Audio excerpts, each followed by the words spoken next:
Pagsasaayos ng Simoy Bridge at reconstruction ng Quirino Bridge ang agad na tututukan ng kauna-unahang elected governor ng Maguindanao del Norte na si Datu Tukaw Mastura. Nagpapasalamat din si Mastura sa lahat ng tumulong at nagtiwala sa kanya, lalo na kay Pangulong Ferdinand Marcos Jr.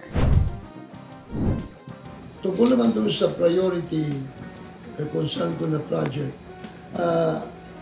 ang pinaka-priority ko ngayon is to follow up the repair of Quirino Bridge. Nangyari kasi, one time yung mga contractor po pumunta rito sa akin, so I have to follow this up. No? And then, Simoy, yung Simoy Bridge po, ipapollow up natin yung repair ng mabilis po. But as of now, they're already repairing it, pero gusto nating mabilis. Sabi daw, 2 months matapos. And there's also a program na parallel bridge dyan sa Simoy na yan. Tinanong ko si Congresswoman, may funding na daw yan. No?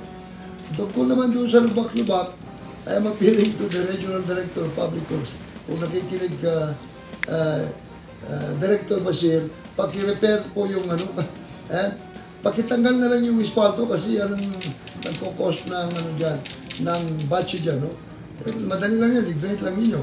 And then, pero although nasira yung mga semento, siguro pwede nyo kunin yan sa mga emergency funding ninyo. And I'm also appealing to the Secretary of Public Works na ibalik ninyo yung District Engineer Office dito sa Maguindanao Norte. Problema po, hindi dumarating kaagad yung problema tungkol sa mga roads, national roads and bridges sa region kasi wala po tayong district office ng engineer dito. Parang ito lang pong provincial, walang district office. I don't know bakit tinanggal yung district office ng Public Works. So please, nakikinig si Director na please po, pay attention to our request, no?